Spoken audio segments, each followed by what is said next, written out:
that for Roman Reigns, bitch ass. Or Nia Jax. Oh, dear God.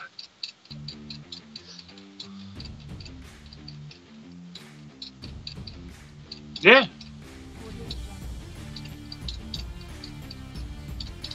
I'm waiting for the shit to go live on the Twitch thing. Well, what the fuck, man? Come on. Yeah, hello? Tell her to shut up. That's what I would tell mine right now. Right, honey? Right, baby? Do you really want to get something tonight?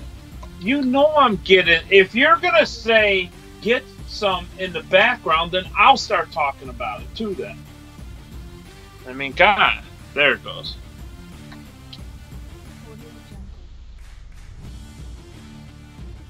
Oh, no. That'd be retarded, yeah. Does she have older brothers, too? Why do all Italian women have older brothers? Why is that a thing? I'm telling you, think about every movie you've ever seen in your life. If some dude's trying to mac on a Italian woman, she's always got older brothers. And they're usually like, I don't know, 6'2" at the very least, and about 250 to 300 pounds usually.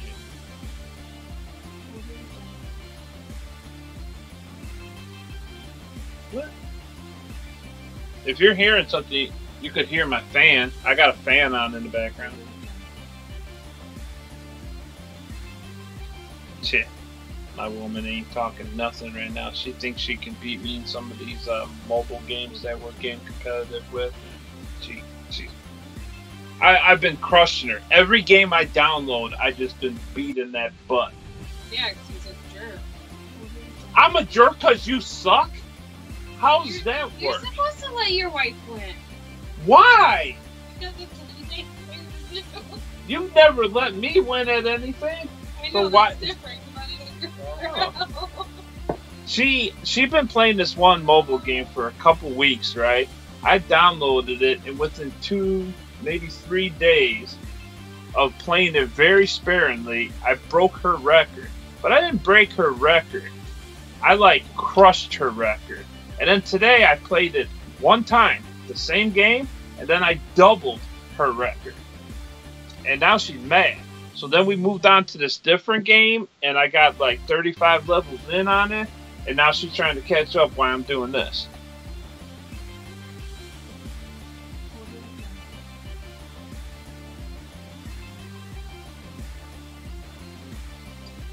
Yeah.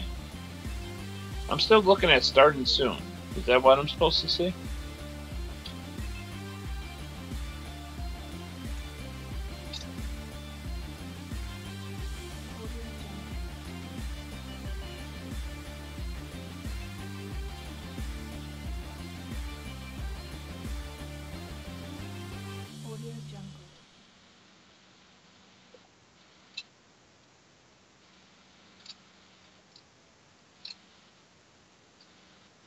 For a second, I thought you were about to say there's about to be nudes, and then I was like, now I'm paying attention. You told me I had to get dressed. But now I could have been nude? I mean, alright.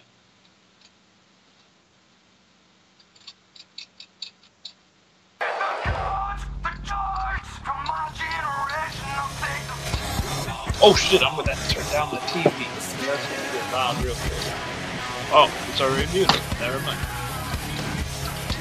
See, I don't like looking at the small shit, so I'm just looking at the big TV. So, and it's on right behind the phone tonight, so I don't have to look over to my left really just to check your rundown thing. I want to at least have that up.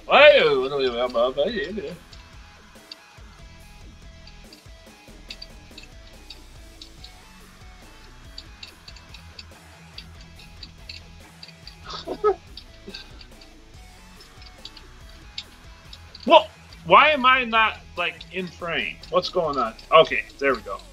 Hello, everybody.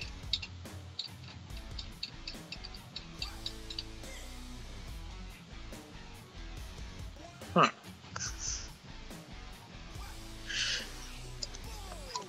Yeah, the the problem is keeping it up like that. Whoa, right there. Is that good? That bet? Oh, that's a lot better. Yeah, I think that's good. Yeah. Oh, okay. Hello, everybody. Yeah, do over. What? Yeah. Sorry.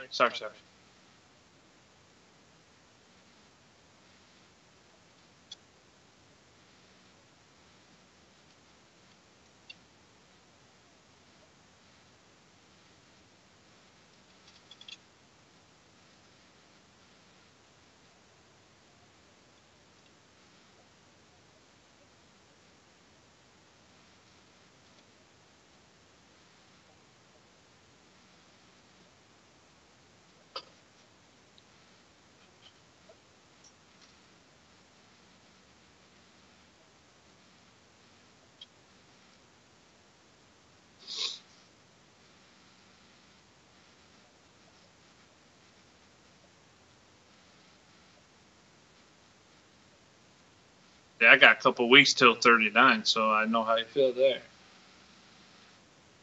Damn, we're fairly close then. That's not too bad.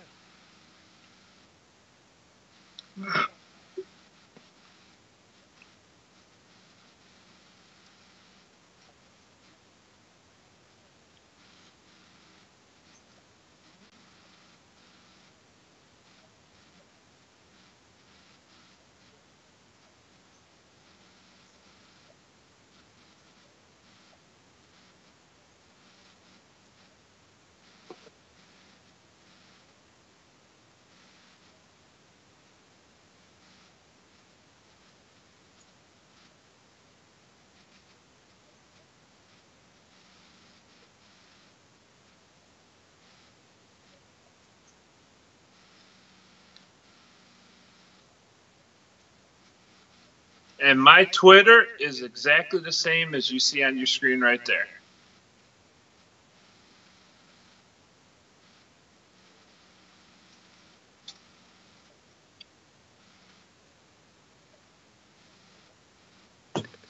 We,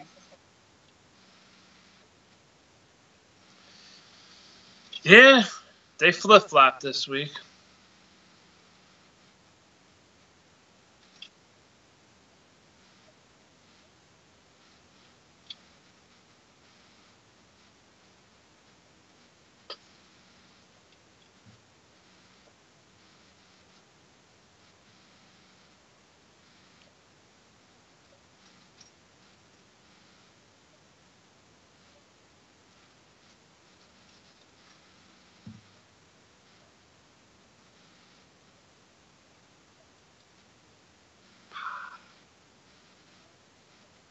Oh,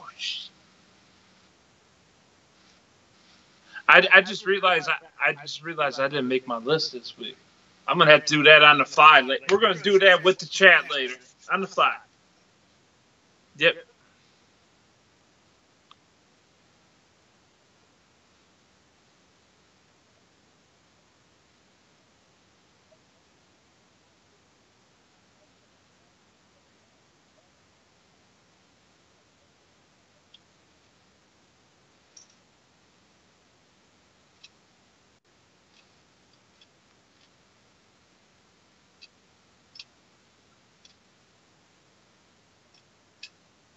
There. Oh.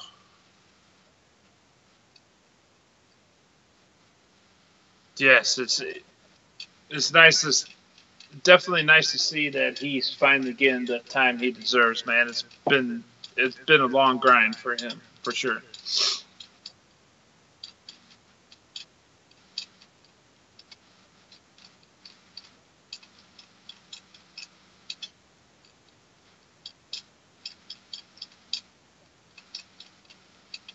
Well, Be kidding me. It didn't unmute me. uh-oh. So that whole time, I clicked the thing. Well, let's Okay. rewind.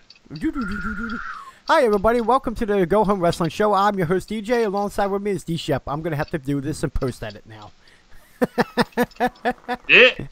Yay!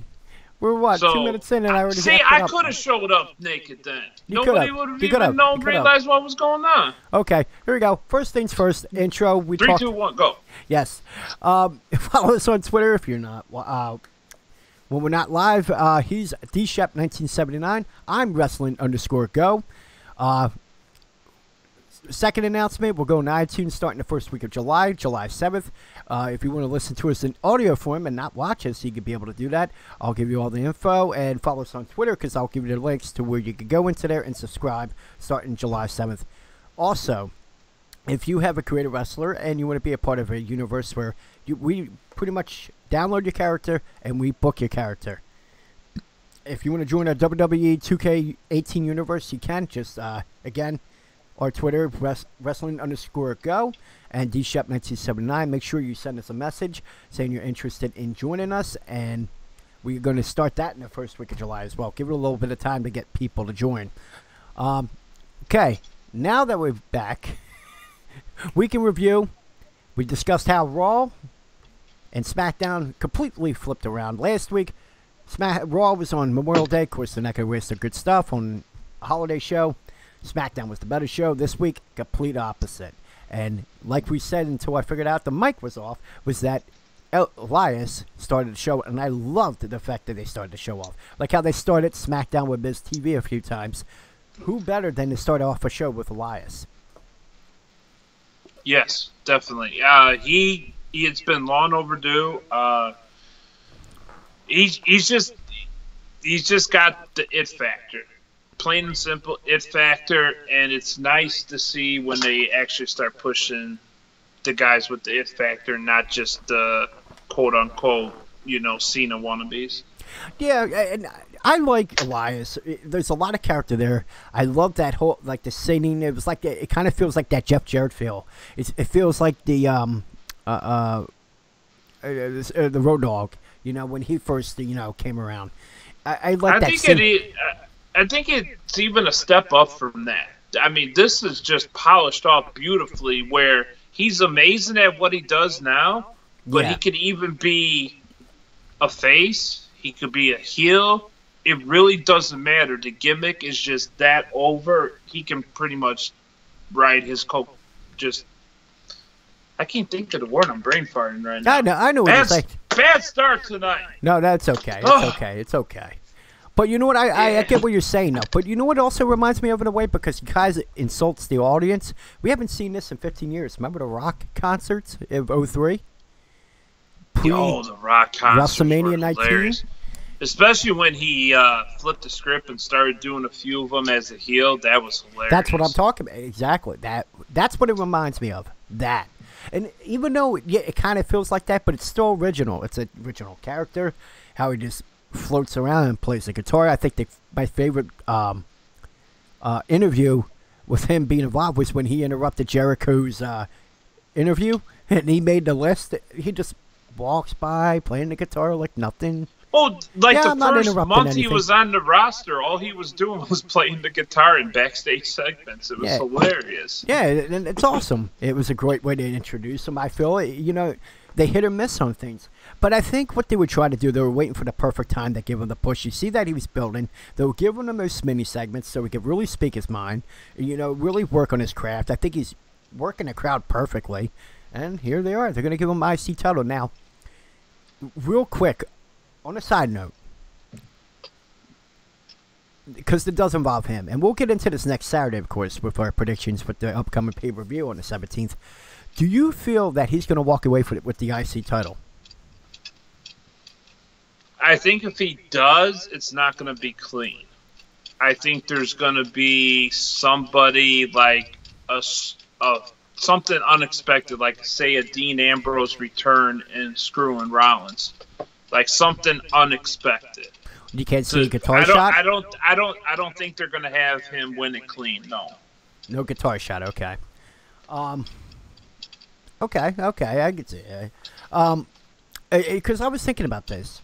You see it on Twitter that Seth Rollins is like poking fun at Brock Lesnar, because he's saying how he's the fighting champion. He's technically the world champion on Raw because he's not there all the time. And then I don't know if you hear this. This is rumors that it's going to be Brock Lesnar and Roman Reigns at SummerSlam. That is the big rumor going around right now. I'm hoping that isn't it. I'm hoping somehow, some way they get Seth Rollins the push. Too. I'm hoping it's Seth Rollins that gets the push. He beat him before, but I would like to see that he could take him down again. But be champion as a face compared to the heel that he was 3 years ago when he stole the title at WrestleMania. So there's one more pay-per-view before SummerSlam after Money in the Bank, right? Yeah, plenty of time to build. Here's your prediction right here. Okay. We never truly got a great 1v1 Shield match. What if Ambrose returns, screws Rollins, and then we have Ambrose versus Rollins versus Reigns to see who goes on to face Lesnar? That would be good, but then the whole build of doing a reunion about a few months back would have been... I don't see him going that way because of that reason. Well, that would be awesome to see, but it's like, a few months ago they were just teaming up together. Well, they were going to until... What's his name? It's the only way I could really see them justifying how Roman will get another shot, though. Like, what other scenario? He's just going to have a straight, normal, plain Jane #1 contender match against somebody? I don't know how. And you know what? The fact that he's probably going to drop the title, obviously, at SummerSlam, because pretty much, I think next Saturday, he's going to break CM Punk's title reign, a modern record. Yeah, so, actually, it's like 2 or 3 more days, technically. All right, well, before the pay-per-view, obviously, and especially before SummerSlam, that record's going to be broken, and it's a major fuck you to CM Punk. But, I mean, speaking of which, did Punk win tonight on a little side note? Well, we'll keep an eye, because I'm sure at this point... I want to check in on that later. Well, if anyone's I don't know. In chat, let us know. Yeah. All right, well, let's move along real quick, because that was a little side note. We'll get into that next Saturday as we talk about Money in the Bank, the upcoming pay-per-view. Well, the first match, obviously, they did that little tag match with Elias and Jinder Mahal with Rollins and Reigns. I thought it was a pretty entertaining match, and again, we discussed this last week. I thought Mahal is getting better being on Raw than he was on SmackDown. I think you're seeing more out of him. A lot of people criticized him when he beat Randy Orton for the title last year, and here he is. Yeah, it seems like a setback. Well, because that came out of nowhere. I think that was unexpected. Yeah, but he's definitely improving in the ring, no doubt. He still just looks too just off-balanced and just not comfortable in there half the time, though. He just looks, clanky? Like, just a little long-legged out there. He's such a tall dude, though. I don't think he gets enough credit for how tall he actually is. But you've seen a lot of improvement in his in-ring ability, but since last year. But one thing you notice that he is getting better on the mic. Even though he has, the same brother, or the brothers, or just one of them. Yeah, why does he only have one now? I don't know. I've been wondering that too. I didn't look that up. I'll probably have an answer for the next time we discuss. Yeah, I am kind of curious about that. I don't remember. I think I heard something late last year, but I couldn't remember for sure. But again, it's the classic tag match. I do like the false hope that they gave Elias to win over Rollins. Whether it was clean or not, it gives that false hope like, holy shit, he could walk away with the Intercontinental title at Money in the Bank. I love when they fuck with you. They fuck with your mind, thinking that it's possible. And just maybe Rollins will walk out to the pay-per-view with the title. It could just be possible that Elias can walk away. That false hope of seeing that title change at Money in the Bank, even if people want to see it or not. I like that. Well, I guess we'll find out next Sunday. So how'd you feel about that matchup?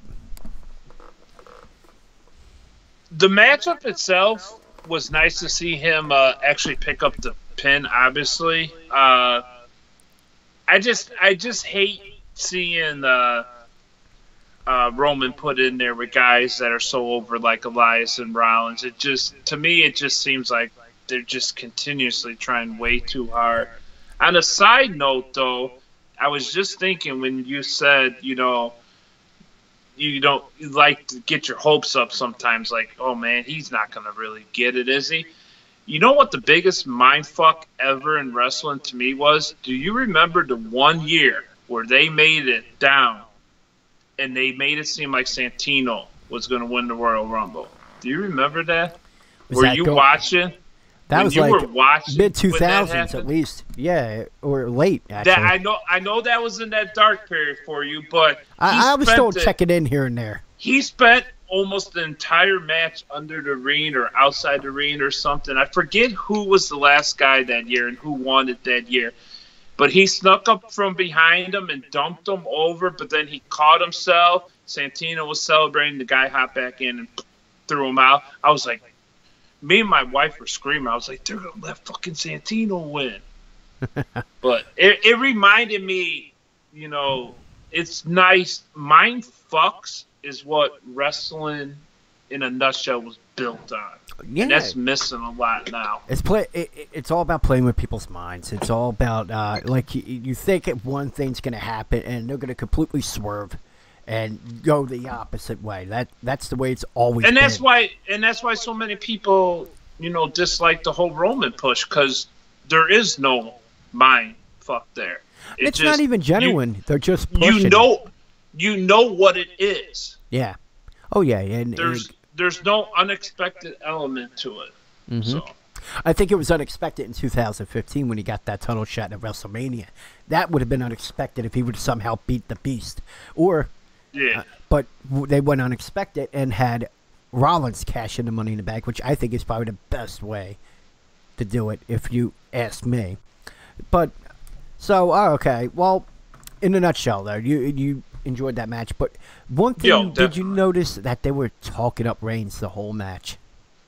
That's what they always do. The big dog. I'm so over it at this point. And nobody, they never mentioned once how he missed the show, even though he spent the last 3 months talking up how Brock Lesnar always misses shows and he's here every week. And yeah.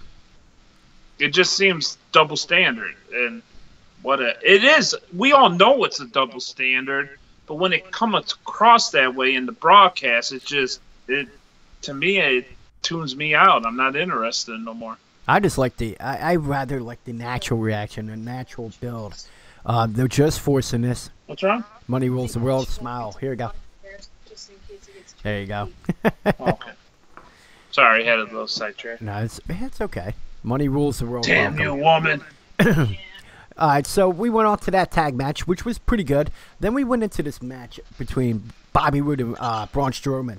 My thing is, what the fuck are they doing, Bobby Roode? It's dude, it was essentially a squash match. Like Strowman. Money, I'll smile when I'm ready to smile. Who's that? That's my buddy, Money. Oh, okay. From Madden days. Okay, welcome, buddy. Bobby Roode, Strowman pretty much dominated that match. Of course, They're building up for the Money in the Bank. And of course, they have all the people that are involved in matches, which is awesome. You're building the pay-per-view. I understand that.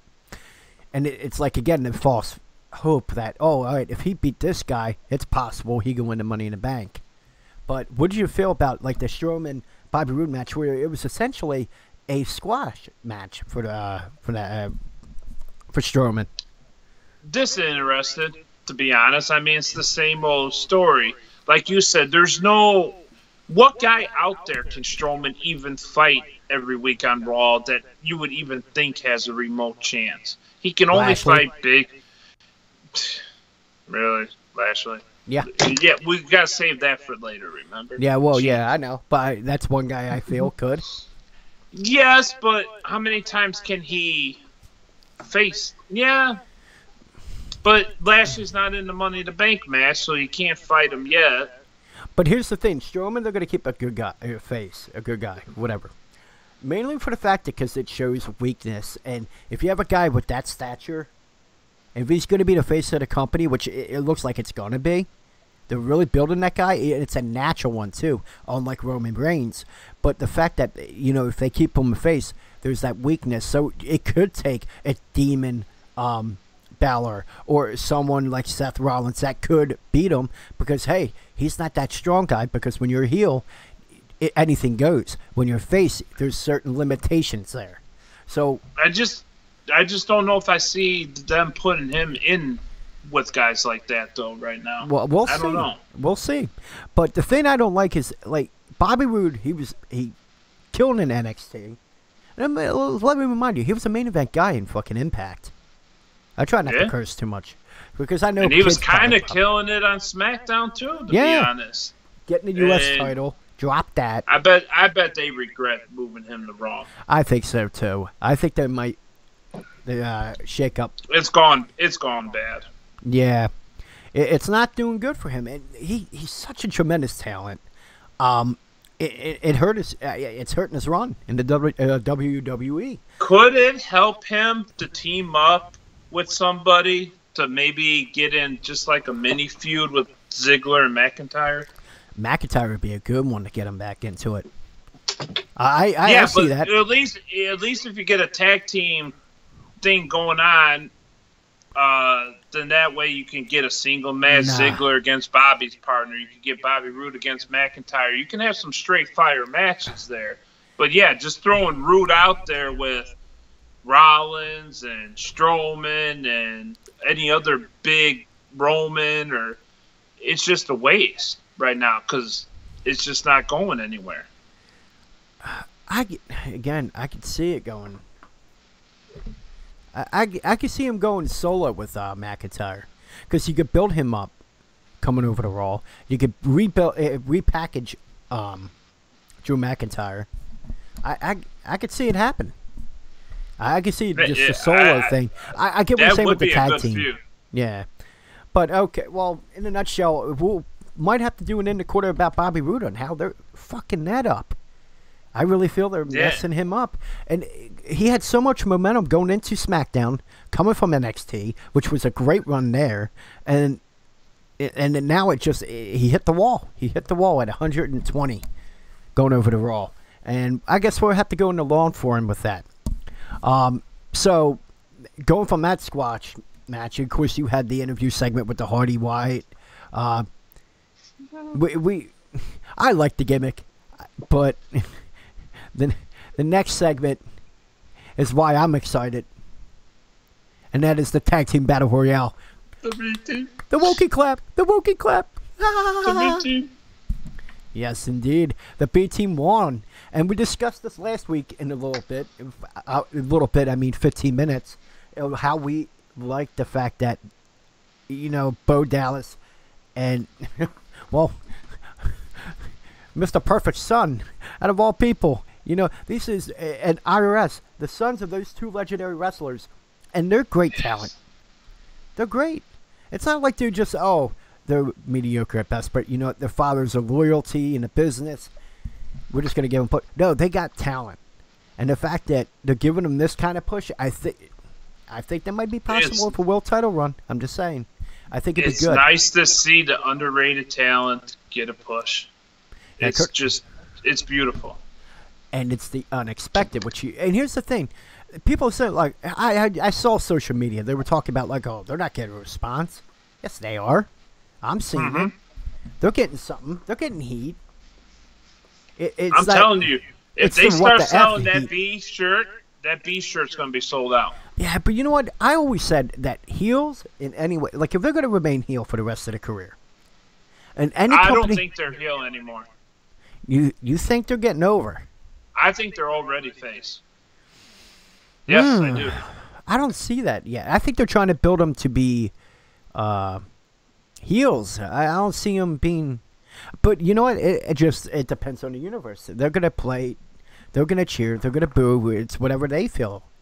They're gonna pretty much determine that. But yeah, if they become face and they win the title, W has platform. Mr. Gunn. My gun's huge. I just want to see both Dallas and Bray Wyatt in the ring. We've never got to see it. I just want to see I just want to see the brothers go at it. That and would they're be not awesome. gonna. I know what's cool is they're not gonna acknowledge their brothers for obvious reasons. Yeah, but two we different all know. characters. We all know they're brothers, and Yep. that's gonna be epic. Oh man, IRS is probably smiling right now, going, "Look, my two boys are gonna be in a match together." But I'm And excited. be honest, when's the last time you looked forward to a tag team title match this much since maybe the first Uso New Day match? Well, all right, I'll say this. I feel, in a way, they're trying to step away from the tag team picture.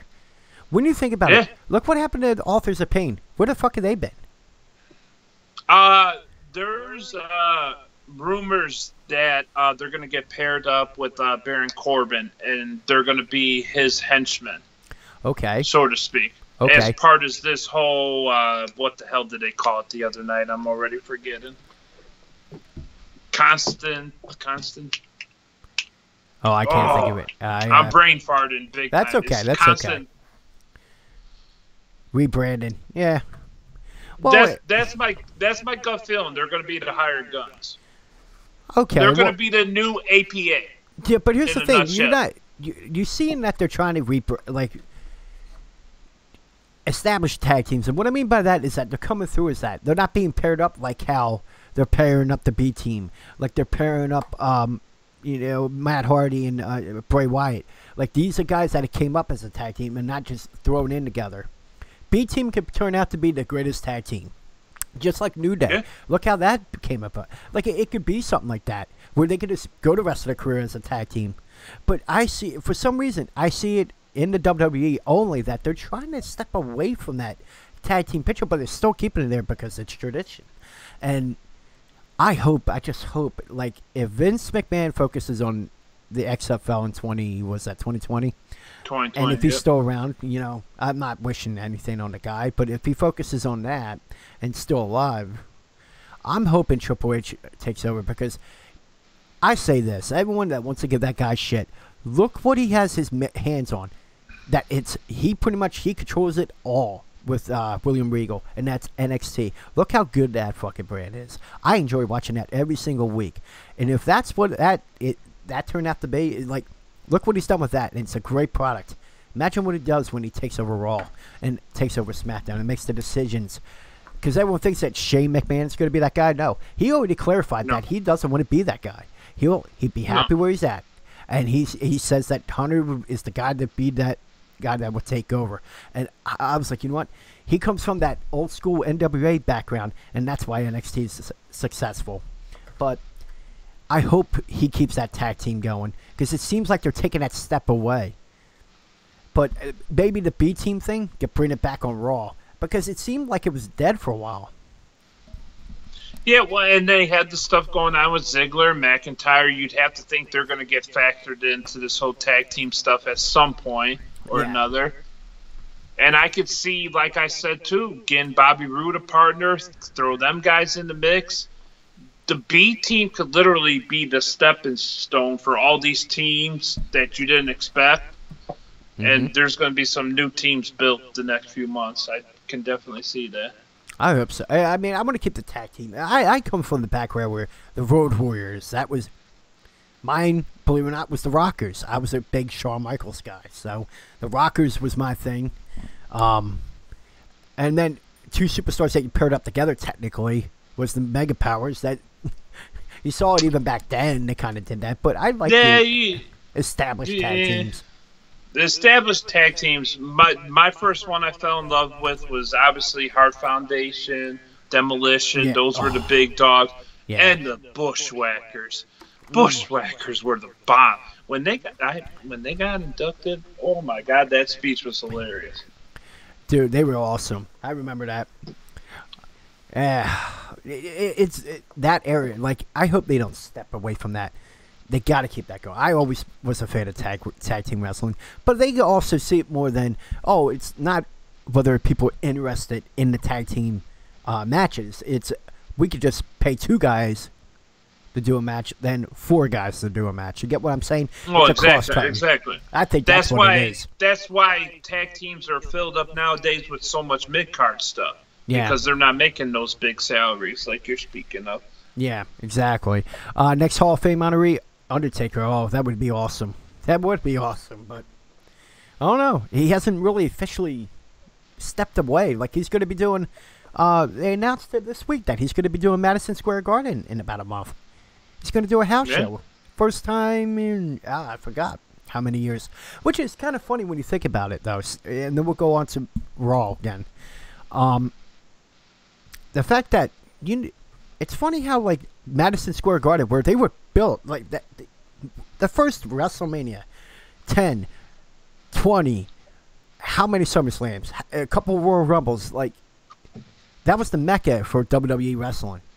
Then came the Barclays Center. They're like, yeah, fuck Madison Square Garden. Do you notice that? Like, anytime they come into New York now, it isn't Madison Square Garden. It is now the Barclays Center. I just find that funny. I don't know if you have anything on that. No, not too much, because I've never been big on the whole glitz and glamour with the whole East Coast stadiums, because I'm a Central guy, I'm all about Chicago. For wrestling, for me, it was all about the old school Rosemont Horizon and stuff like that. So yeah, the wooden the ceiling, right? That's the one with the wooden ceiling. And then the year that they opened the Bulls Stadium, the United Center, 94, I got to go to SummerSlam, and that was Bret Hart versus Owen Hart in a steel cage. Great that match. And a very underrated match, Undertaker versus Undertaker. That shit was just absolutely hilarious. It was kind of creepy to watch at the same time, because at one point they dimmed all the lights in the entire arena. And this is really before cell phones or anything like that. And all you had was this massive spotlight coming out of Paul Bear's urn. And he was just going like this, shining it all over the whole stadium. It was absolutely amazing. That was awesome. I remember the mirror match of the Undertakers. I remember the build to that was the Leslie Nielsen doing the investigation, trying to find a real Undertaker leading up to that. That was awesome. Someone in the chat, hold on. Let me get here. My gun's huge. Jesus.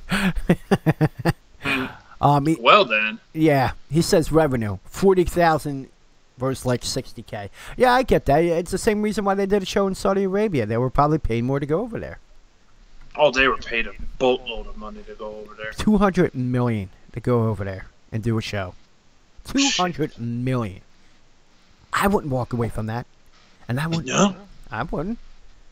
And you know what? They caught a lot of shit for, not having women on the show, but it's like, 200 million. Shut up. We'll forget about the women's revolution for one night. Don't worry about it. We'll get over it. They didn't forget about that on SmackDown. No, they didn't. No, they definitely didn't. Just saying. Yeah. All right, so we're going to move along. B Team taking on the tag champions at Money in the Bank. I'm excited to see that. The brothers are going to be facing one another. It's going to be great to see, man. So we go from that to another shitty segment between Sami Zayn and Lashley. Bobby Lashley. Man, oh, man. Again, we'll get into more of that in the later segment of In the Corner, where we will be discussing Bobby Lashley. But, man, was that segment the shits? I think the shits would be mad to be lumped up in the shits with that. It was just awful. Like it was that bad. Yeah. I know they're heel characters and shit like that, but I didn't like the whole dissing the military thing. It just rubbed me the wrong way, even if I may say some shit like that in my, whatever, jokes sometimes. But it played out just awkward and felt uncomfortable on TV. Well, not only that, it was like, he talked about the Instagram and, link to his fan club. And my goodness, who says Sami Zayn needs a new gimmick? Yeah, he may need a new gimmick. Sammy's been the only bright spot of this whole feud. He's good on the mic. He really is. He's working with what he has to work with. Polishing the turd. But if I was going to say anything, it doesn't seem like Lashley's given the same effort with the feud. It's a shitty feud. We all know it's a shitty feud. Yeah, I don't see him being into it. It just don't seem like Lashley gives a fuck. Well, here's the thing. He came. Yeah, we'll get into that later. I'm not gonna we'll get get. sidetracked. But yeah, I know. We'll get into that. We It's just just, had to it's just bad. Yeah. You can only talk about bad for so long. It's just bad. Yeah, it's been horribly written. But do you think Sami Zayn's role in the angle? What do you think of it so far, though? Like, I feel like it's building his character as far as Mike skills is concerned. I just. Yeah, I can see that. It's definitely more of a benefit for Zayn than it is Bobby Lashley. That's Yeah, damn sure. Yeah, because he's shining because he's trying to polish a turd. They're giving him this horrible angle where it doesn't seem like Lashley's into it. I don't know if they're telling him to hold back, but again, we'll get into that. So, in a nutshell, it was just a shits. It was really bad. It was a really bad freaking skit for like what the third one they've done, and all three have been misses. And I hope they do something. I hope that I don't think there's nothing to gain for the winner of this feud either. I really don't. No. I don't see the upside at all whatsoever. It looked like they were trying to separate Kevin Owens to Sami Zayn. It seems like they're trying to go with that a little bit in the process, or try to reintroduce a guy that's been away from WWE since for 10 years. When you think about it, he's been gone for 10 years. Mm-hmm. So they're trying to reintroduce him to the WWE universe. The reason he didn't get such a big pop the night after WrestleMania is because most of the people going, who the fuck is this guy? Because you think most of the WWE universe is going to be watching Impact?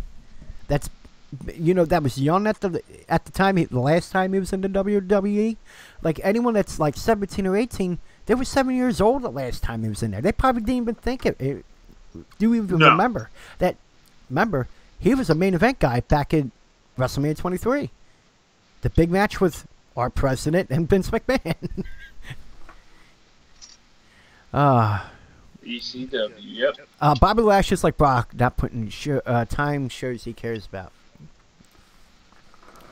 It's like not putting time shows he cares about performing for fans. Yep. Yeah. But the thing with Bobby Lashley, like, you don't have to do so much. You can show psychology. You get Jake the Snake Roberts was great with psychology. The way he worked angles, like he didn't have to yell. He'll just talk in this, great, like this kind of tune, and he'll tell you like how he's gonna beat you, and he wouldn't even yell. But it'd be just that creepy factor, and he was good at that. He was great at psychology, and if that's the route he was trying to, but yeah, trust me, you got it. I just don't. I'm not feeling it. Yeah. Well, hopefully the match at Money in the Bank is done and over with. They'll get through it, and that's it. That's done with that. So, out of that, I forgot about the main event. Owens and Balor. What'd you think about that? I thought Owens did great in that match, man. Talk about polishing the turd. He did great. It was a decent match. I'm not a big fan of DQ endings. I don't. No, neither am I. But Owens is hot right now. Yeah, he's been hot for a while. I'm happy they didn't have Balor beat him clean. That's for damn sure. So I guess if I had an option between Balor beating him clean or the DQ finish, I would obviously choose the DQ finish. But I'd rather have Owens win. That's me personally. But me. Well, yeah, as a fan. But yeah. Oh man. No, it was pretty solid match back and forth. Finn Balor has just become boring and stale to me. Sorry, someone's calling my phone. I think Owens carried a majority of that match, though. It looked like I'm just over the shit grinning, non-demon Finn Balor. It does nothing for me. So yeah, and we discussed that last week. It's the same thing as Sami Zayn going through. Sami Zayn's working with what he's got. That's what Kevin Owens did this week, working with what he got. Because Balor's just as dead, in my opinion, as Lashley. To me, Owens is a natural heel. He just does everything heelish, and I love that about him. He does whatever it takes for the win. He does that complaining, which is like a natural heel thing, like the constant complaining as he's doing something. Oh, thumb to the eye, and then this guy kicked me in the balls. You see that? Yeah, but you just did the thumb of the eye. But I don't know. I just like the fact that he's that natural heel. He plays up the heel. Oh, he definitely does. Almost flawlessly. So, yep, very good. So overall, what did you think of that Raw? Given last week you gave it a 2.5, and it was a disastrous show. I thought I gave it more of a 3 because I did like a couple matches in there. But what'd you think? I'd have to go with a 3.0. Oh, okay. And the main reason is obviously the B team. And obviously the Owen stuff was great. I'm already brain firing, so I'm going to scroll back up on my screen here. The Elias stuff was absolutely perfect. Okay, Joe. When you have Lashley and Zayn and their issues, and you have the Finn Balor stuff, man, it just, to me, it was too much garbage to give it much higher than a 3.0. I'm kind of with you. I'm going to give it a 3.5, and I'll tell you why. B team getting a push, it was awesome. Elias getting a win, giving that false hope that he could win the title. The Elias Mahal Rollins Reigns match was pretty good. The segment was the shits with the Sami Zayn and Bobby Lashley. The Bobby Roode match I didn't like because there was a squash match. I didn't like that. But the thing I did like about that Battle Royal, bro, is that they didn't hurt Drew McIntyre, believe it or not. No. He didn't eliminate. Ziggler did. So that build keeps going. So I liked what they did there. In the Owens Balor match, I actually was entertained. Thought it was pretty good. And Owens, as usual, killing it. So I give it a 3.5, actually. So that's where I stand on it. Could you, on a little side note, right quick, before we move on to SmackDown? Sure. Could you see McIntyre turning on Ziggler because of that Battle Royal? Yeah, and that would get him over. He'll catch heat, but he'll get Ziggler over, and then that'd be the end of that. And I think he'll be better off as a singles guy. And honestly, then, like in my opinion, I can see him go to SmackDown. If that split happens, then you can go McIntyre against all these other baby faces that don't have people to fight right now. Then I can see McIntyre going to SmackDown winning the title. Yeah, I can see that. Raw, possibly, but SmackDown definitely going over there to win that title.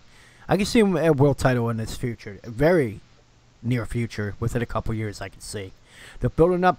That's the one thing.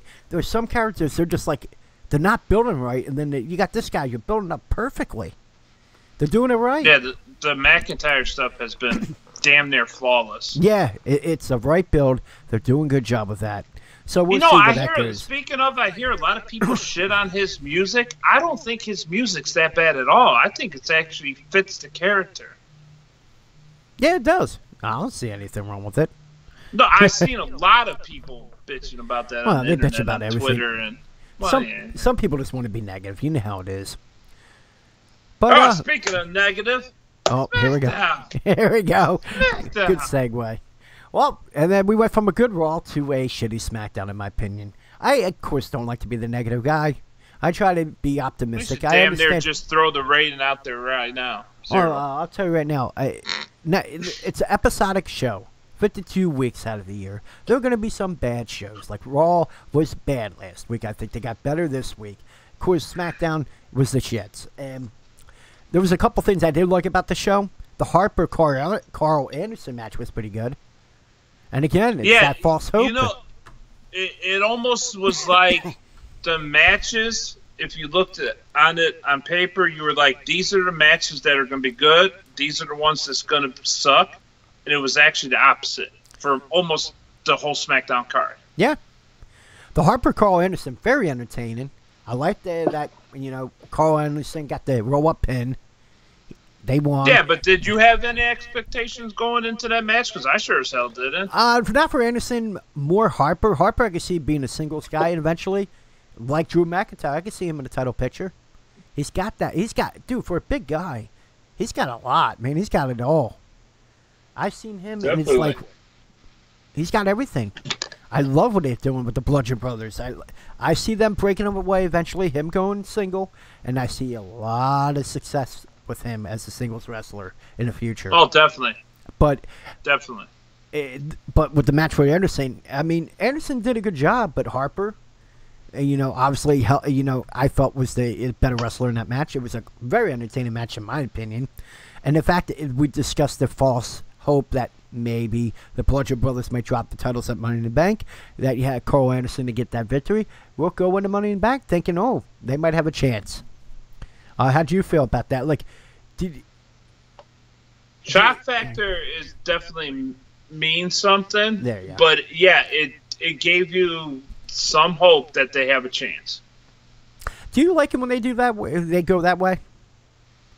I do and I don't sometimes. When it's a team you obviously root for, like the B team, Yeah. then yeah, it means a little something extra. When it's a team like Carl Anderson and Luke Gallows, at times I've been into them. Most of the time I haven't been. Like I love it when they do the loser stuff. That's hilarious to me. For some dumb reason, I can't quite explain that. But it's like with some teams, yeah, the unexpected's nice from that point of view. But then it's like I still don't buy in. If that makes sense. I get it. Well, I mean, I feel like this one, just like the false finish. Well, I mean the false hope with the Elias. I think it works out pretty good because I think it builds that tag team match with the Money in the Bank. And again, the Bludgeon Brothers, how long they'll hold the titles, we'll find out. But to me, hold on, I'm sorry, trying to do two things at once here. They got it all though. The Bludgeon Brothers. I see them being champs. Yeah, because I don't know who's on SmackDown right now that's going to beat them for them. I just don't see it. I don't even see New Day coming back out of nowhere. I honestly, I've been seeing this, and we'll discuss it in long detail next week when we discuss Money in the Bank. Do you see Big E being the guy going for that New Day? Or do you see... I could, honestly, if I had to predict it, I would say E leaves as a face, and Kofi and Xavier I would like to see as heels.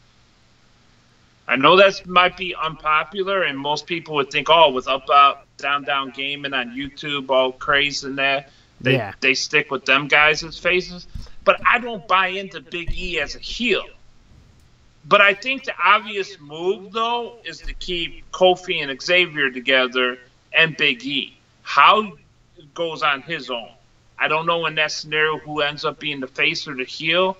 I would just prefer the heels to be Xavier and Kofi if I had to go. Yeah, that was just a little side note. I'm just wondering how you felt about that. Well, long story short, we'll see who comes up with that. Gallows and Anderson, or of course the Bludgeon Brothers. I feel the Bludgeon Brothers will probably walk away again. Yeah, but we'll discuss that in further detail next week as we discuss Money in the Bank. But next thing is, of course, the contract signing. Now, how did you feel about the contract signing between Nakamura and AJ Styles? Not the traditional type of contract signing, man. From that point of view, it was nice. Yeah. I did love the part where AJ slapped him. Mm-hmm. I did like that. I wasn't expecting that. That did kind of surprise me. I don't know if you've seen a lot of people making like the short videos. There's a lot of memes from it. A lot of gifs from it. I like it. I love where people go with that, man. But no, for what it was different. Yes, they put their own spin on it, and it was very entertaining. The thing I liked about it is that it wasn't the traditional one when they're in the ring. To me, it felt like the WrestleMania 3 contract signing between Hulk Hogan and Andre the Giant. It was in the back. You had your GM, and then at the time in WrestleMania 3, it was President Jack Tunney, the best president ever. And, of course, you had your representatives. for Hulk Hogan and Andre the Giant. They kind of did the same thing with Nakamura and AJ Styles. I thought it was another great segment between them two. I don't know how many times I could say this.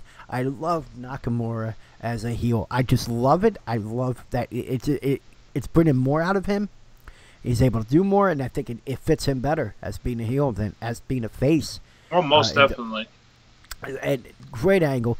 AJ Styles, I feel like their matches were great. A lot of people feel that they didn't get all of it. You know, the best out of both of them. And they feel that this last man standing, that Money in the Bank, will be that match that they're milking this puppy dry. That's for damn sure. They are milking this for everything that it is, and I'm becoming a little bit more into it than I was, say, a week or two ago. You know why? Because people bashed the nut shot. Oh, they keep doing a nut shot. But here we are coming up 4 months almost, right? Since WrestleMania. We're coming up on 4 months. 3 months, about 3 months. And they still got this going. And it's still interesting that they had a good contract signing. And here they are. Could be possibly the last match between the two. Last man standing. Look how Greatest Royal Rumble ended. You know, DQ. Mm-hmm. WrestleMania, yeah, of course, you know, AJ Styles won, but then you got the heel turn. But this angle, you know why I like this angle so much? Is that because it wasn't 30 days and it's over. They didn't burn this out. They kept it going. And the fact that people were shitting on it about a month ago with that nut shots, it's getting boring. Okay, but now you're hyping up and you're excited for this match. They did the right thing. I was one of those people, I will admit that, because I felt like I was seeing the same match, the same nut shot, the same sarcastic remarks week after week after week. When they started freshening it up a bit and doing like this, the different contract signing, when Nakamura started doing me speak no English, when they started freshening it up, I became invested into it. A month ago, I was one of those. Jesus Christ, here's a nut shot of the week. You could have a whole clip, nut shot of the week, Nakamura versus Styles, and then we're gonna have another match at the pay-per-view that's gonna end in a no DQ, blah blah blah. It was the same thing over and over again. But now that they're changing it up and they're letting these guys kind of go off and put their own spin on things, it put life back into the feud. Exactly. And that's the way it's always been. But you know what the difference from 2018 to 1991? What's the main difference between those two eras? 27 years difference. What is the difference between them two when they have an angle going that long? These guys are on TV every week, and the other guys are on TV once a month. Not only that, you're right there, but how many pay-per-views are in between? None. Because they built an angle from Royal Rumble to WrestleMania. WrestleMania to SummerSlam. SummerSlam to Survivor Series. Until they brought in King of the Ring. They had 4 to 5 pay-per-views. You had the Saturday night's main event that kept you, you know, that was like, here, we'll throw this in the middle so you have something in between the pay-per-views. It was a good time in that era of wrestling because you were able to build and build and build. And you didn't have to use a match to do it. You would do segments like the Brother Love Show, the Barbershop, which was the infamous, you know, Shawn Michaels heel turn. I mean, there was things like that were able to build the rivalry without using a match. Like, at first, I was upset about the stipulation match between AJ Styles and Nakamura. But it did build it. It built it more. It was a next stepping stone, you know, next building block of that rivalry. I thought it was good. But at first I was upset, and then I came around too on that one. But I like the fact that they took the time. They, despite the bitching on the social media, despite probably the bitching everywhere, talk radio and all that discuss wrestling, they allowed the time for this rivalry to build. And here we are, which might be the payoff at Money in the Bank.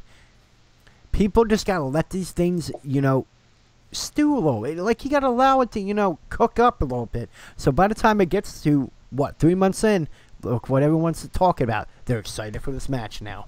Well, you can't be surprised that so many people were quick to jump on the hate wagon because that's just the way it is today. That's what it is today. Yeah. Look what they're doing with Roman Reigns. There's just no hope in sight. And that's what this was starting to feel like. So everybody jumped off it. Now everybody's jumping back on in droves. Yeah, and you know what? And I was there for day one. I was waiting for it. I knew it was going to get there, and I was glad it did. All right, so we're going to move along. Contract signing was set for Money in the Bank between them two for the WWE title. And, actually, one question, though. You do feel more invested in this match than the WrestleMania? Yes. I didn't forget that question. I did have that jotted down. Because that was something all right, so you're more invested. I am too. Okay. I'm more invested, and I'm actually finally completely 1,000% on the side that Nakamura should win the belt. All right. I'm there. I'm that open. far with I'm it open. now. I'm believing, as my buddy on the B team would say. I'm believing. And hopefully, there'll be a good ending to this story next Sunday at Money in the Bank. Now we're going to move along. So you had the contract signed, and here we go with Becky Lynch and Charlotte Flair. Now, to be fair, we got a couple women.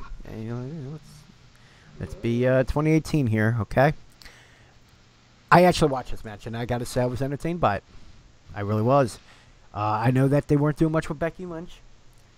And the fact that she made Charlotte tap out, whether if it's a good thing or bad thing, it helped her out. I did like that, but in full disclosure, I did fast forward through that match. I had no interest. I stopped it towards the end of the match. I seen the tap out, and I go, You yeah, bastard. that was cool. How And are I you not moved for on. the Women's Revolution? You son of a bitch. The only women's revolution is going to go down about 30 to 45 minutes that I'm concerned with. Oh, shit. And there goes our show. Well, that's All right, so the next Right, show, honey? I thought it was a good match. Was Okay. my writing too? you're not getting tired on me, are you? No, we're good. Okay. Okay, there you go. Okay. Back The at wife's it. good. The wife's good. Okay. Yeah. All right, moving Had to on to the check main in, event 'cause- of the evening. Yeah. New Day versus Joe, Miz, and Rusev. Now, I don't know if you're going to shit Oh, on it. you skipped right over the big ass interview, though. Oh, I'm sorry. I just realized. Big Cass. I fucking... Folks, I know. I'm going to let you in on I something. I knew that was a typo, but yeah, It was I a had to throw typo. that out there. If we do a rundown of things that we want to discuss on the show, and I went to put Big Cass interview was the shits. And instead it said Big Ass interview was the shits. Well, here we go. Big Cass, Big Ass. How about that? I'm not covering it. Yeah. That character, dude, you're It's hot NYU garbage. fucking graduate. Go do something else. I hate to be that Yeah. negative guy. I don't see anything. I'm not invested with that character. It's fucking awful. Ooh, I'm 7 feet tall. Good for you. Good for you. That's Yeah. all you have, and that's all you had with Enzo Amore. That's why he was the guy on the mic, and you were the guy that just stood there and kicked ass. That's what you were good at. You're not good on the Yeah, mic. It's yeah, awful. we can move on to the main event now. Yeah, thank you. I'm I sorry. I'm got, I starting got to get nothing. angry. I was literally Yeah. getting angry. You were going to see me Yep. get angry for the first time. Move on. All right. Hold on. Okay, I'm good. New Day for Joe and Miz and Rusev. I thought the match was good, in my opinion. It was what it was. For what it was. That's. Or do I it say was it's nice match of the for year? what No, it was. but I mean, I thought it was entertaining for a TV show. Would it be like a big match at a pay-per-view? No. Was it a good match for a TV show? Yes. And My opinion, though, is anytime you have the New Day in the main event of your show, it's not a good look for how your show went that night. Because they're a comedy act. well, Do you also do gotta you think, want you? Do it's a you want build. your comedy act in the main? I know it's the build. I'm not disputing That's why that. they did that. I know it's because of Money in the Bank, and I get that. Yeah. Okay. But when I don't think of New Day when I think of main event. I think of Joe, Miz, and maybe even occasionally Rusev. I see all that. New Day, it's like, yeah, okay. But the match itself, for what it was, again, it does the theme with SmackDown for me this week. For what it was, they made it work. Yeah. And Joe, obviously, was Joe and Miz. Yeah. Enough said. He could polish anything. He is a great fucking wrestler. I can see him being a champ. I still see Bryan and him at WrestleMania, and I can't wait for that. I'm hoping that happens. And you know what's funny? I was thinking about that real quick, though, with The Miz. Is it possible that a heel can be the face of the company? And I mean, like, he is. Because look what he's doing. The number one workhorse. He goes and films movies and takes probably half the time off than Cena or Rock ever did. He's literally back within a few weeks. Every time he goes films movies, like boom, boom. He's Mr. Reliable, you can say. You had Mr. WrestleMania, you had Iron Man, you had Technicians. Yeah. He's the workhorse, man. He could be that guy. He's the engine. Yeah, he could be the guy that could be the heel. Look, he has that show Miz and Mrs. that you don't know how that's going to be. That could probably be the best thing they had. I'm going to watch that. I am. Me and the wife are actually interested. I'm a lot more interested in that than I was fucking Shitfest Bellas. Total Bellas. I'm sorry. Or the Jersey Shore. Yeah. My wife tries to get me to watch that. It's awful. Well, I watched that for other reasons. Yeah. Yeah. But no, I mean the fact that he does that show and then everything else, like you addressed, like the things he's done. Could it be possible the first time that they can have a heel be the guy?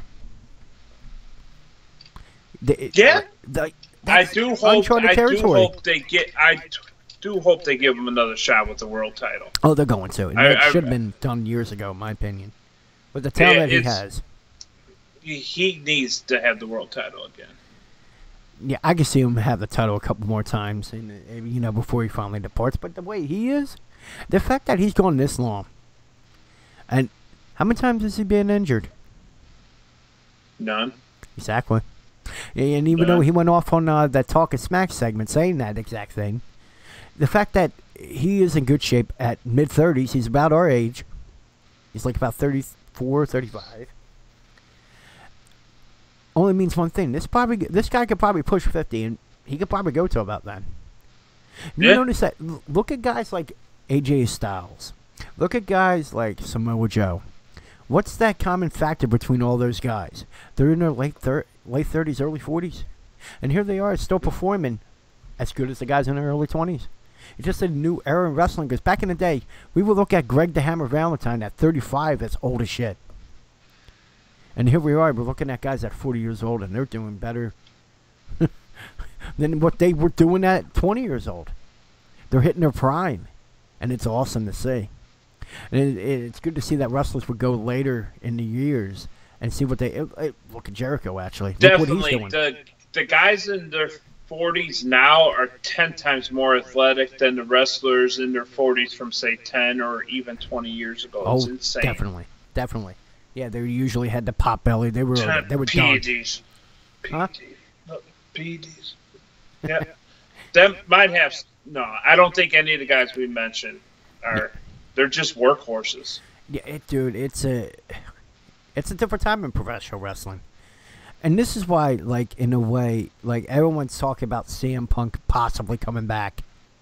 That's never happening. He said that just a couple of days ago, too. Are you sure about that? Are you sure about that? Yeah, he said that. Are you sure? 100%. I think it's a great work. I see him going all in at September. That show that Cody Rhodes and the Young Bucks that's not really... Is he really going all in if he just shows up and sits in the crowd, or God forbid even comes out for a 2-minute promo? Let's find out. Let's find out. Is that considered coming back to wrestling? Even if it wasn't, if it was just to say, hey, the way I left WWE... Don't he have to win that match tonight? Did he win? Yeah, that's on the look right now. I'm going to look too. All right, we're going to look together. Oh, decision. He got crushed on Twitter, it says. It says he got crushed.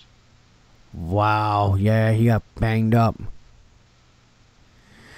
Yeah. Following the match, he was taken to the hospital. Oh, yeah, they all usually do, bro. Wow. Yeah, he ain't gonna show up at All In now after getting his ass. At least that. Maybe if he had a good match, then he could have showed up. But I don't know. Maybe he could show up in the crowd and just show him there. Hey, country. I don't know. We'll look into that, but we'll discuss that later. All right. So we talked about. Would you rate SmackDown? If I have to, 1. Well, I actually went with 2 on this one. Well, actually, let me take it back. I'll probably go with 2, mainly because The contract of signing. the beginning and the end.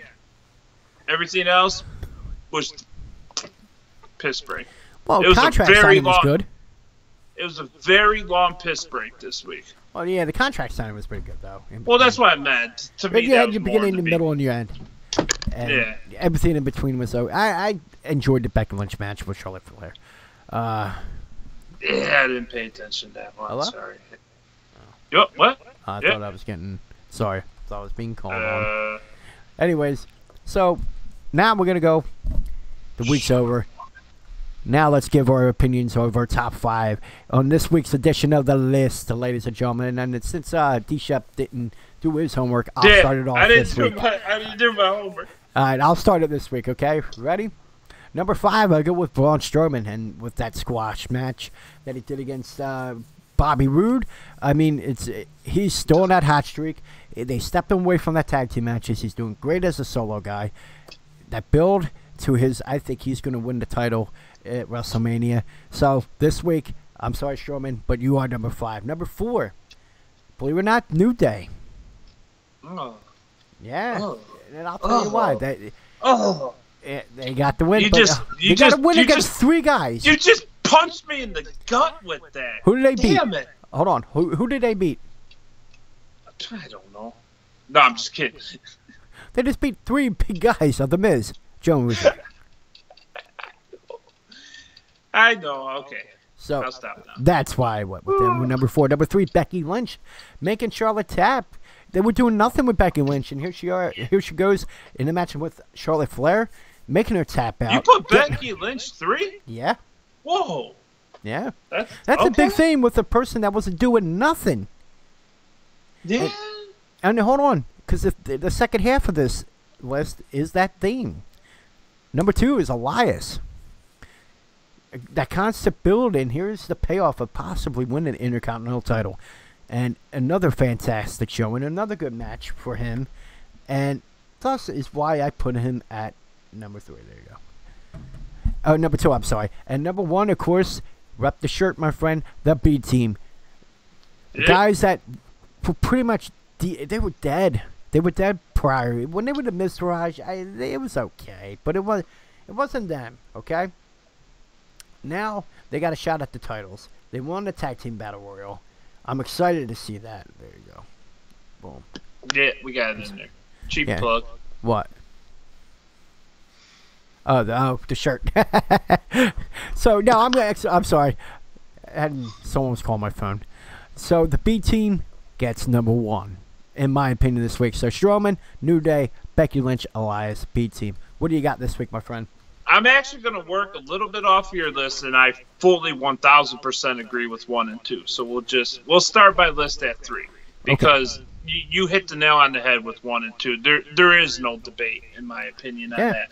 I would actually bump Strowman up to 3 though. Okay. And Okay. just because I am so much more invested in him than really much else as far as just like a single wrestler is concerned right now. So I'd probably bump him at 3. Okay. And then when it comes to 4 and 5, I get a little tricky there. I don't have, I'm not 100% committed on anybody. If I had to throw somebody in there, though, I'd probably throw Kevin Owens in at 4 just because I'm fully behind the character. My list is probably more concerned with just guys that I'm fully into right now, and I would definitely throw him in there. And then at 5, I would just do a combo one, AJ slash Shinsuke, just for that contract signing being so different. And that I'm finally into that feud, so I would just slap that feud in there together, and that would be at 5 for me. Okay. All right. Well, there you go. Good stuff. And that, ladies and gentlemen, was the list. And, all right. Well, we didn't agree. We were close, though. But one of these weeks, we'll probably agree on one. This is only week 2, but I think eventually we will. Well, we had 3 out of the 5 in agreement for the most part. Just rearrange Strowman a little. That's not too bad. That's good for the second show. All right, and here we go, ladies and gentlemen. Now we're going to move on to the segment where we call in the corner. And what we do every week is we'll give a certain wrestler a spotlight, and we decide if WWE is booking them right, or do we feel they're booking them wrong. Last week we talked about Roman Reigns and the forced push. This week, the return of Bobby Lashley. And Bobby Lashley being away from WWE for 10 years, coming back from Impact after he was the main event guy. And here he is, 2 months in, being in the WWE. How would you rate his second reign so far, from 1 to 5, and why? I wouldn't even give it a 1. No. Why is that? I wouldn't even rate it. Just because it's been a total waste. Everything about it.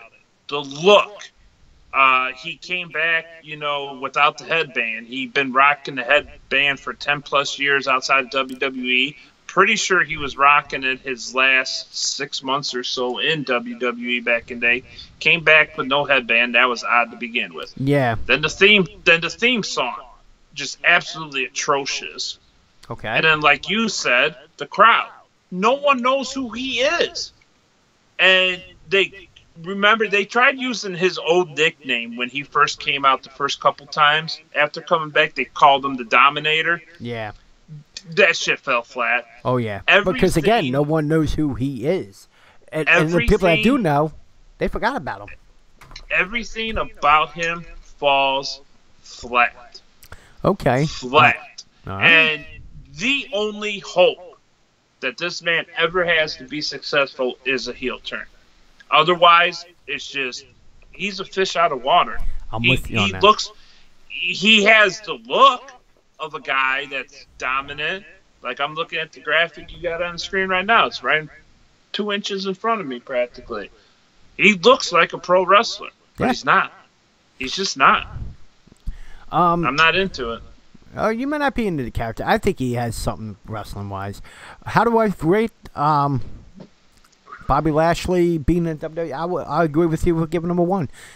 Guy's been away for 10 years, comes back, and that's how you reintroduce him in an angle like this for Sami Zayn. Here's the thing. The guy shouldn't be talking. All them awkward 6-man tag matches that first month, too, was just weird.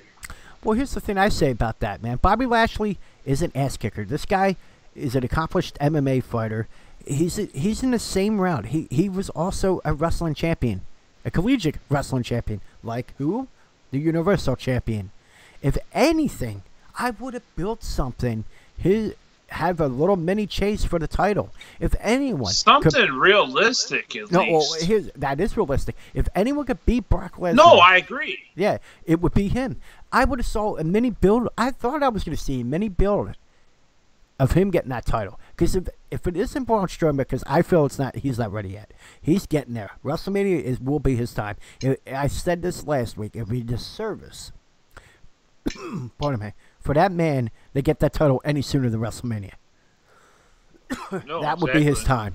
Talking about Braun Strowman. And I think, imagine the match, Bobby Lashley, Braun Strowman. Wouldn't that be a hell of a match between two big guys? No, definitely. But in that scenario, they dropped the ball right away with introducing him as a face. He should have just came in as a total ass kicker. You could have put him in there with Braun Strowman, Roman Reigns, anything. But this has been just atrocious from the start. Here's the thing. If they were to go with Brock Lesnar, if he was to, well, even though the rumor is Roman Reigns, but if they were to go that way, he could win the title and then do the turn. He could do the turn then. Because Yeah, but as that's a heel. that isn't that the same exact thing he did in TNA though? He won the strap and then turned, and it felt real awkward. No, because I thought because I watch this week, you know, since we were going to discuss that, I watched some of the videos from him in Impact. I felt a lot of his promos were great as a heel. Because then you see what he's doing. What you see out of him right now is awful. There's no emotion. There's nothing to get invested in. If they would turn him heel right away, I could deal with that. And if somehow, if there's an in-betweener that someone gets the title and then Lashley beats him to go on to WrestleMania, and then a face-to-face Braun Strowman at the main event, I can see that happening. But definitely, yeah, this was not the best way. And like I said, we discussed this question already. You feel this was the best way to introduce him? No, it wasn't. It wasn't. There was so many ways they could have went with that. Third question, though. Sami Zayn was the first guy to pair with Bob. It wasn't the first guy. Who would you choose in that position of creative, and why? now it depends if Lashley came in as a heel or face. Totally Heel. different. We'll go with heel. If he came in heel, Braun Strowman easy. Okay. Built for the title. Okay. Face.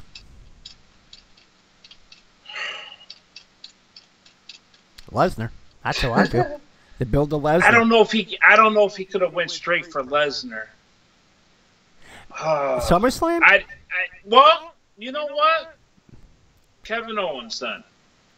If Bobby Lashley's coming in as a face, that would be a good Kevin guy. Owens. No, that's Kevin a good Owens. one. I agree with that. That would be good. Because I couldn't see him going straight for Lesnar. I couldn't see it.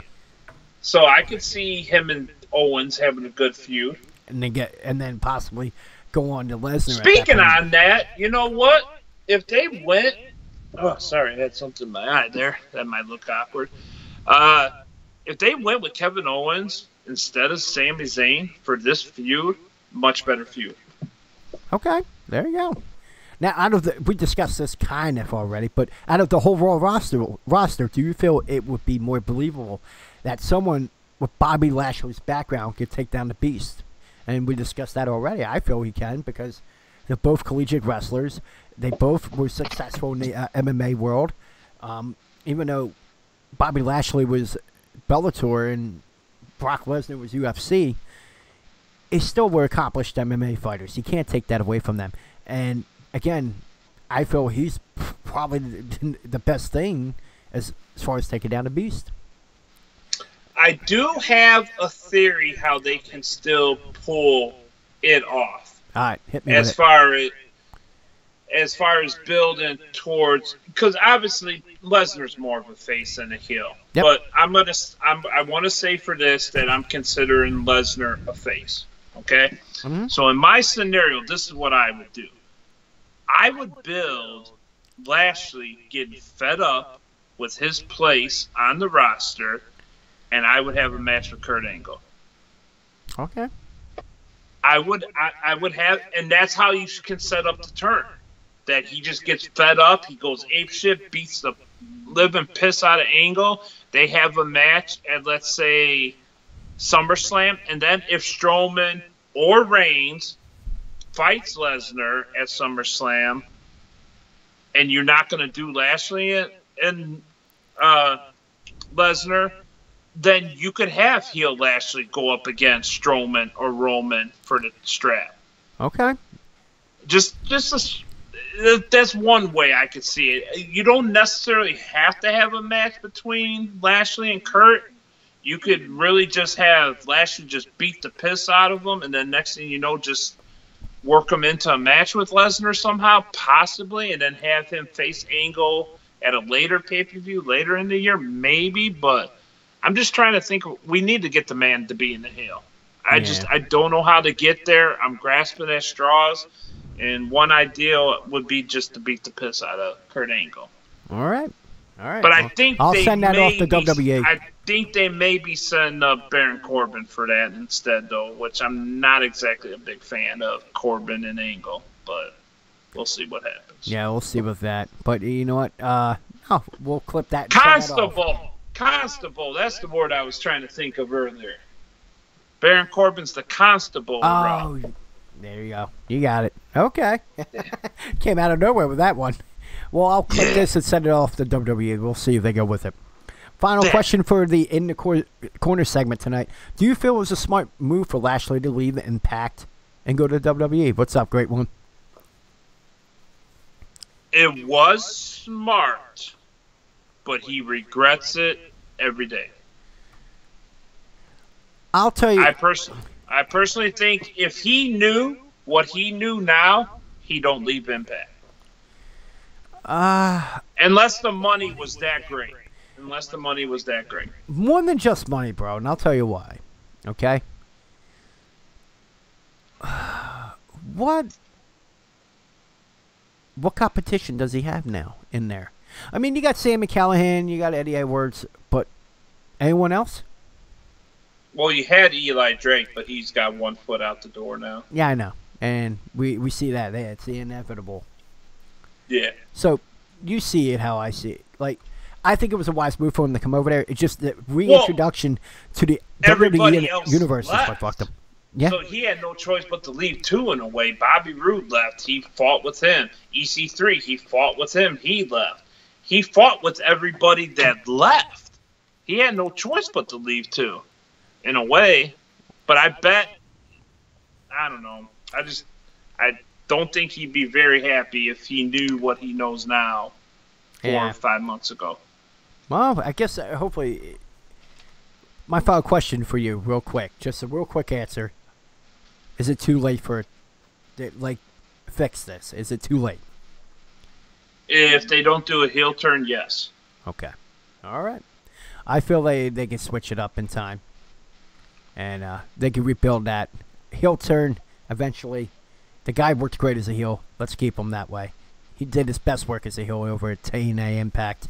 I think they should have brought that over to at least, well, eventual. I think if you first brought him back, of course, there's going to be a face. Then you do the quick turn after that. But we'll see in time what they do with him. And I think they missed a perfect opportunity here.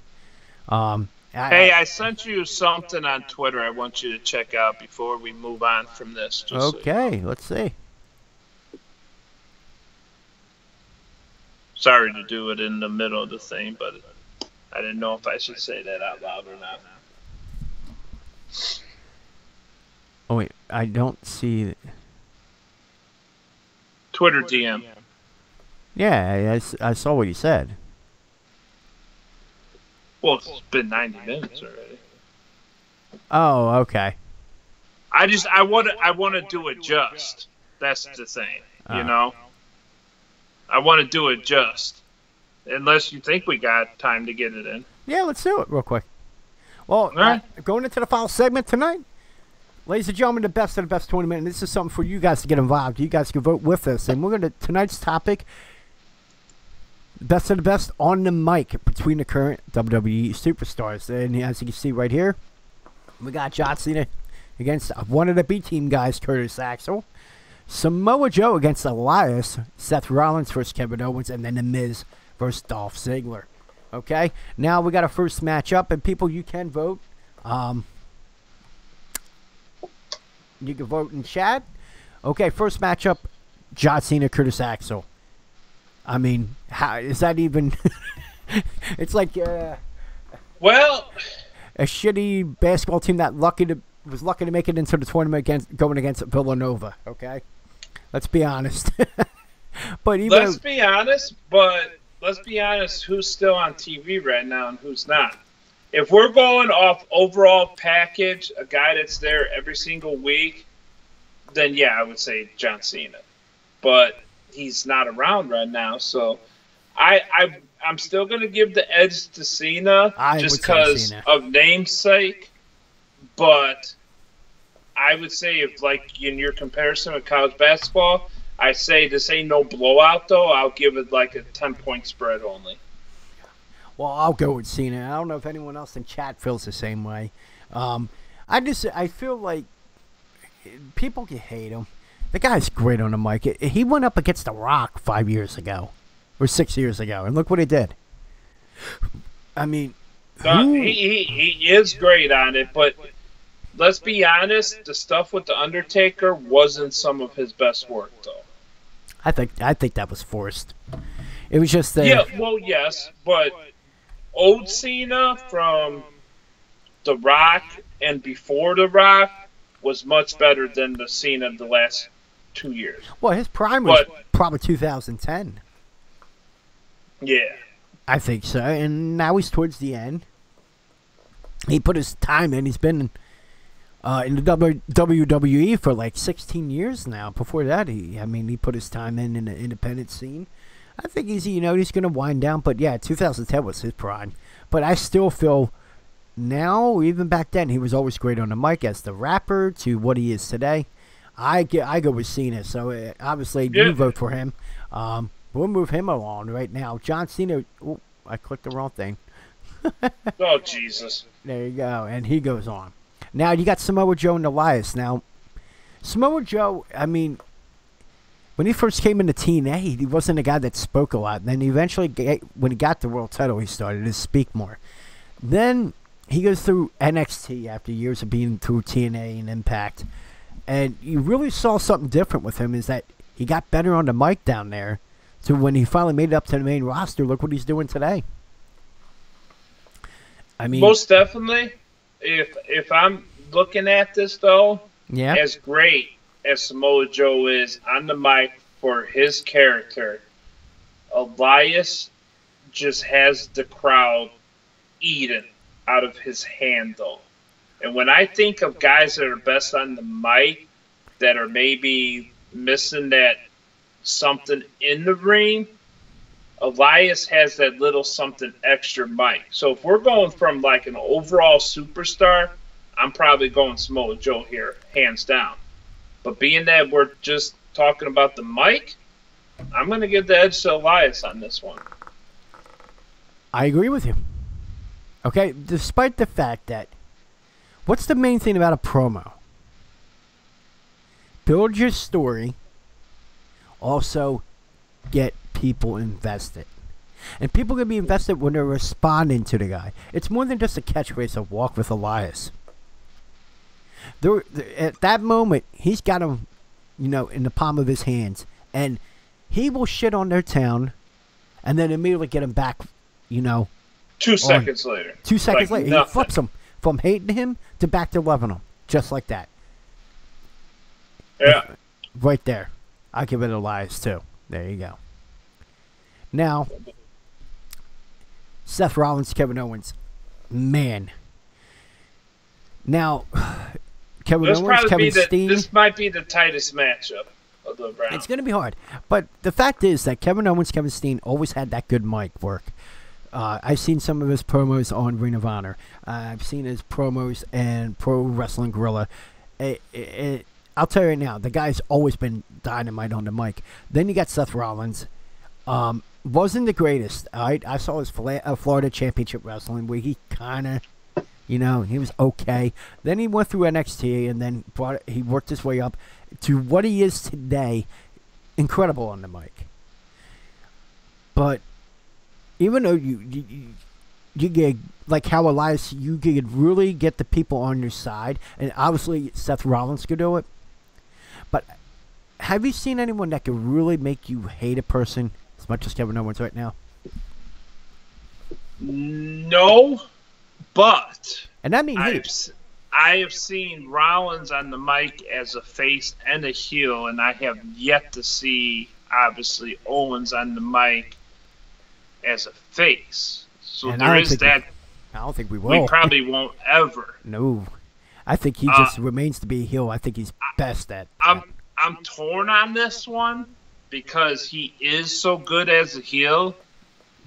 And the only reason I am going with Rollins, and it's going to sound kind of, well, maybe not silly, but my main difference is because the intensity of the delivery of the promo is why I'm going to say Seth Rollins over Owens.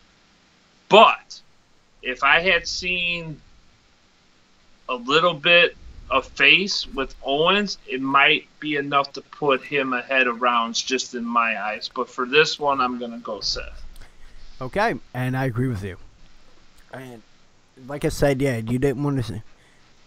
You didn't see the face of Owens and blah blah blah. Even though that Kevin Owens is established, but here's the thing: the promo of Seth Rollins got him more over than anything else, more than his in-ring ability.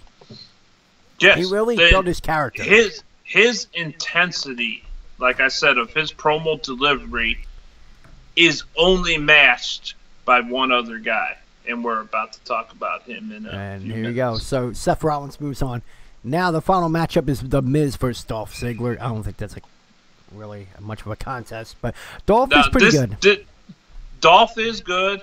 This one's, to me, a little more embarrassing than the Cena Axel, even though. Yeah. I mean, We had to throw a couple of those guys in there. Actually, we should have put Bray Wyatt in there. Didn't think about that.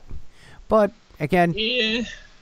Again, we just wanted to throw a couple guys that, we're going to be, beaten easily. Dark in the first. horses. Yeah. The Miz, obviously. The guy is another guy that gets the crowd. And another thing with Seth Rollins, that's why this matchup's going to be so awesome next. All right, so it's unanimous. It's Miz. The Miz. Is Miz has done it as a face and a heel. Yeah. Now, going into He's the second... 10 times better as a heel. Though. Oh, yeah. Because, dude, you're not limited. As a face, you're limited. Heel, you're not. And that's why I said Nakamura became a better wrestler, a better character as a heel because he could do more. It just fits his character perfectly.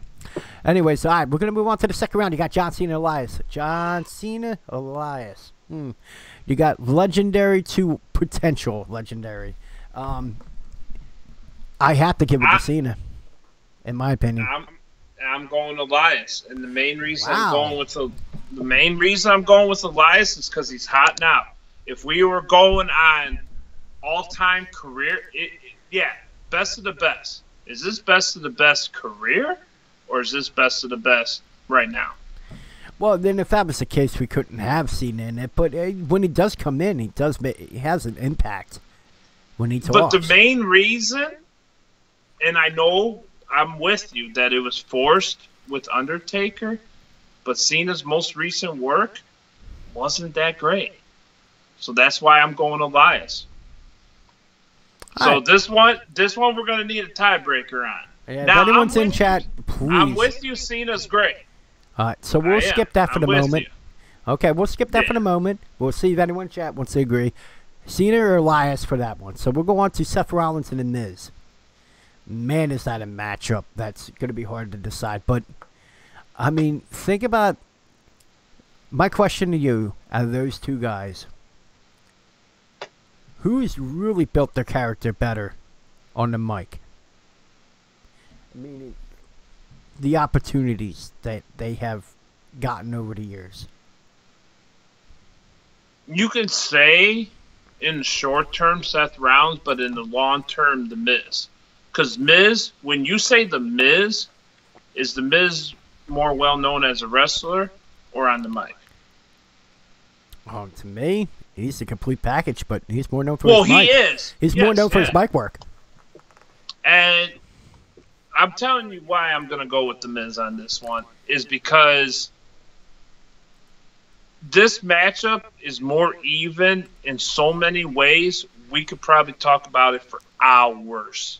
And the main reason I'm going to go with Miz is because I believe he means every word he says, because first and foremost, he was a fan of wrestling. Yes, he was. And obviously because he was doing the promos on this show on the real world. All right, so you know what? No response, but that's fine.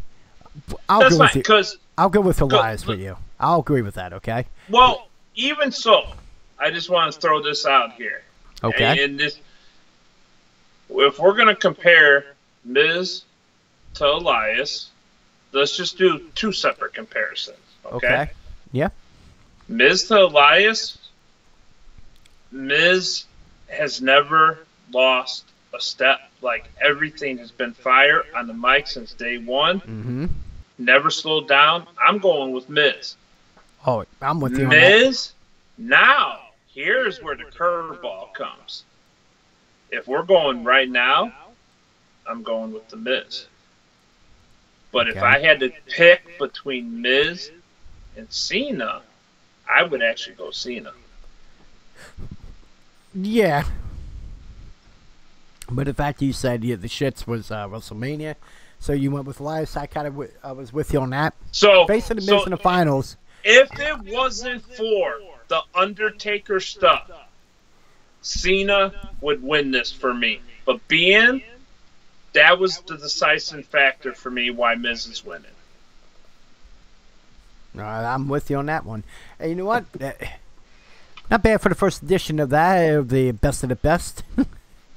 So Yeah. right there, we got The Miz as the best on the mic as of today. And, hey. And after all that, we got through the week. We shit on things. We were happy about things. B teams getting a tag team title shot. We gave our opinion about Bobby Lashley. We figured out who's the best of the best on the mic today. You know what that means? That's the end of the show, folks. Thank you so much for tuning in. Thanks, everybody. Yeah, we appreciate that you guys came in. The Great One Country, everyone that's tuned in throughout the broadcast tonight. Catch us. We might do pop-up things throughout the week on this channel. We're going to be still building on the WWE 2K18 E-League that we're going to start. So if you're interested, again, wrestling_go or dshep1979 on Twitter. Give us a direct message, and you can contact us. And Hit let us know up if you- there anytime. Yep, anytime, and let us know if you're interested or not. It's a create a wrestler universe where we download your character and we will book it. Yeah. Oh, yeah. Yeah. Next week, I just want to let you know that we have a guest on the show. He's a fellow streamer. Electrifying Gaming's going to be joining us as a third mic for next week. Make sure you give him a follow under Electrifying Gaming. Yeah, I'd be excited to have him on. He'll be our first official guest, and he'll be talking the shit. He'll shoot the shit with us with everything going on in the world of professional wrestling. Next week, we'll cover the upcoming pay-per-view. That would be the very next night in Money in the Bank. Anything else before we go, bro? No, I don't have much to add when it gets this late because I'm getting old, and this is the time of day I start wrapping things up. The kids are sleeping. Get on to the, All right. Yeah. So, no, not much more to add. Great show. Looking forward to having Electrify on next week, yeah. and hopefully we get a few people in here that want to call in next week because we do want to build this as interactive as possible. Yeah. So It's a slow definitely build. next week if we can get some people calling in would be amazing. Okay. Yeah, I saw that. yeah. Someone popped in the chat. All right, everyone. Thank you so much. And Thank you. we'll see you next week. Peace.